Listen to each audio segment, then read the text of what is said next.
सो इस brute force strategy का इस्तेमाल करने के बाद आपने क्या रियलाइज किया, कंक्लूजन क्या है, this way we parenthesize the chain of matrix can have a dramatic effect on the cost of computing the product. मतलब देखे ना, एकदम वो 26,000 थी, फिर 4,000 होगी, फिर एकदम 54,000, 54,000, फिर 2,000, फिर 10,000, तो डेफिनेटली वेरिएशंस आ रही हैं मल्टीप्लिकेशंस की। So even for this small example, considerable savings can be achieved by recording the evaluation sequence। हाँ, बेशक ये छोटी सी एग्जाम्पल है, लेकिन एक छोटी सी गलती आपकी जो है वो 54,000 मल्टीप्लिकेशंस तक लेके जा सकती है। तो अगर आप थोड़ी सी कंसीडर कर लें सेविंग को, तो डेफिनेटली आप अच्छी खासी हैंडसम अमाउंट ऑफ एग्जीक्यूशंस आप रिड्यूस कर सकते हैं। Algorithm to find the ways of to parenthesize is exponential. It is almost 4 raised to power n। ये approximated इस लेवल तक जा सकता है। So this is terrible, यानी कि very bad algorithm। Terrible का मतलब होता है very bad, comprehensive, complex। इस टाइप का ये एल्गोरिदम बन जाएगा। लेकिन जब तक आपके पास कोई अल्टरनेटिव ना हो, तो फिर उस वक्त आपके लिए ये कंफर्टेबल है, क्योंकि आपके पास इससे अल्टरनेटिव मैकेनिज्म अवेलेबल नहीं है। तो जब आप इससे अल्टरनेटिव की तरफ चले जाते हैं, तो डेफिनेटली फिर ये टेक्निक आपके लिए यूजफुल नहीं रहती। इसी तरह डायनामिक अप्रोच की बात करते हैं। अब डायनामिक अप्रोच एक्चुअली है क्या? उम्मीद करता हूं कि आप लोगों ने डायनामिक अप्रोच के जो कॉन्सेप्ट्स मैंने आपको लास्ट सेशन में दिए हैं, आपने वो अच्छे तरीके से तैयार किए होंगे। अगर कहीं पे कंफ्यूजन है तो वीडियो को पॉज करके आप बैक पे जाके उस सेशन को एक बार दोबारा देखें और की पॉइंट्स अपने पास नोट डाउन करें। अगर आपके कॉन्सेप्ट मैच्योर है तो फिर आगे चलने में आपको आसानी होगी। सो डायनामिक अप्रोच की जो डेवलपमेंट हमने बात की थी, उसके कुछ स्टेप्स थे, कुछ फेजेस थे। स्टेप 1 में क्या करते हैं हम कि अपनी कैरेक्टराइज करते हैं structure of an optimal solution. हमारा जो ऑप्टिमल सोल्यूशन है उसके स्ट्रक्चर को हम कैरेक्टराइज कर लेते हैं, यानी कि जर्नलाइज फॉर्म के अंदर अपनी प्रॉब्लम को ले आते हैं। नंबर 2 पे क्या करते हैं, recursively define the value of an optimal solution. फिर क्या होता है कि एक्चुअली डायनामिक अप्रोच जो है वो डिवाइड एंड कॉन्कर स्ट्रेटेजी की एडवांस फॉर्म है। डिवाइड एंड कॉन्कर स्ट्रेटेजी क्या कहती है कि अपनी प्रॉब्लम को सब प्रॉब्लम्स के अंदर डिस्ट्रीब्यूट करें। अब आपके पास डायनामिक अप्रोच जो है वो डिवाइड एंड कॉन्कर की एडवांस फॉर्म के अंदर आ जाती है। तो रिकर्सिवली आपने अपने तमाम ऑप्टिमल सॉल्यूशंस की वैल्यूज को आपने डिफाइन करना है। Compute the value of an optimal solution in a bottom up fashion. आपने बॉटम अप फैशन की मदद से इसको आपने कंप्यूट करते आना अपनी ऑप्टिमल सॉल्यूशंस की वैल्यूज को। नंबर 4 पे क्या करना है जी, बैक ट्रैकिंग करनी है to construct an optimal solution from computed information.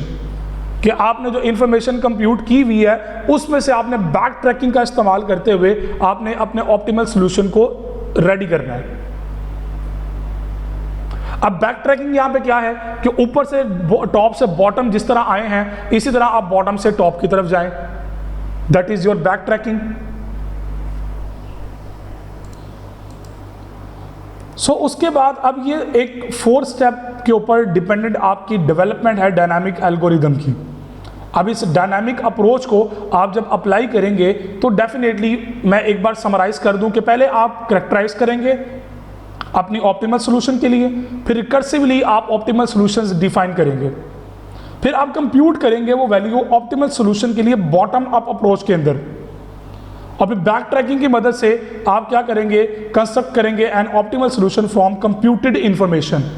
कि जो इंफॉर्मेशन आपने कंप्यूट की होगी उसकी मदद से आप बैक ट्रैकिंग का इस्तेमाल करते हुए आप अपनी ऑप्टिमल सॉल्यूशन को कंप्यूट कर लेंगे। सो यहाँ पे अब मैं डायनामिक अप्रोच का इस्तेमाल करके एक कंप्लीट एग्जांपल यहाँ पे कोट करूंगा। सो स्टेप 1 क्या है, characterize the structure of an optimal parenthesis. Parenthesize करने के लिए आपने क्या करना है कि पहले कैरेक्टराइज करें अपने स्ट्रक्चर को। अब यहां पे उसके लिए क्या करना पड़ेगा, find the optimal sub structure and then use it to construct an optimal solution to the main problem from optimal solution to sub problem. मतलब divide and conquer strategy apply हुई क्या किया, आपने अपनी मेन प्रॉब्लम को distribute किया सब problems के अंदर। अब आपने क्या करना है कि जो सब प्रॉब्लम जो सॉल्व होगी आप उसको रिकर्सिवली नीचे बॉटम लेवल पे ले आए। अब बॉटम लेवल पे लाने के बाद आपने क्या देखना है कि जो सबसे बॉटम लेवल पे वैल्यू है, जो सब प्रॉब्लम है, आपने उसमें से जो रिजल्ट एक्सेप्ट करना है, जो कैलकुलेट करना है, वो ऑप्टिमल रिजल्ट उठा के लेके आना है। अब उससे क्या होगा कि वो जब आप अपनी पेरेंट प्रॉब्लम की तरफ आएगा तो नीचे से ऑप्टिमल ऊपर आया, तो पेरेंट प्रॉब्लम से जब रिजल्ट दोबारा कैलकुलेट होगा तो वो क्या होगा, वो भी ऑप्टिमल होगा।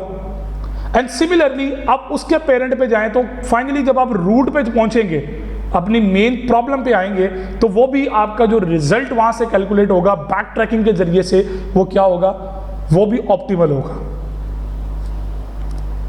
सो लेट कर लें A1 से AN तक आपके पास डिफरेंट मैट्रिक्स हैं with the product of matrix 1 2 through n। A1 से AN तक डिफरेंट आपके पास मैट्रिक्स हैं। अब आप इसको इस तरह समराइज कर सकते हैं, A1 into A2 into A3 into A4 up to AN। तो ये इस तरह मैट्रिक्स आपस में मल्टीप्लाई हो रहे हैं। Our objective is to find the best factorization of the A1 to AN that minimize the total cost of computing of scalar multiplication। हमारा मेन टारगेट यही है कि हम पैरेंथेसाइज उसको इस सेट के अंदर करें, इस स्टाइल के अंदर करें, जो बेस्ट उसकी पैरेंथेसाइजेशन है, पैरेंथेसाइज होगा, हम वो ऑर्डर उसमें से उठाएं ताकि जो हमारी टोटल कॉस्ट जो है वो मिनिमाइज हो जाए। अब मेन ऑब्जेक्टिव हमारा क्या है, उस पर फोकस करना है आपने। We need to cut the chain 1 to n somewhere else in the middle, pick some k। अब आपने अपनी प्रॉब्लम को डिवाइड करना है तो क्या करेंगे, किसी स्पेसिफिक पॉइंट पे चेन को कट करेंगे, अपनी चेन को दो हिस्सों में डिस्ट्रीब्यूट करना है। अब द थिंग इज कि उसको कहाँ पे कट करना है, वो जो कटिंग पॉइंट होगा that is called kth element, kth point. अब मैं उसको के का नाम दे रहा हूँ, पिक सम के। अब के की वैल्यू क्या होगी, the question is what is the value of K. So where के जो लाई करेगा वो 1 से n के बिटवीन होगा। याद रखिएगा 1 के इक्विवेलेंट हो सकता है बट n के इक्विवेलेंट नहीं होगा, n से लेस होगा।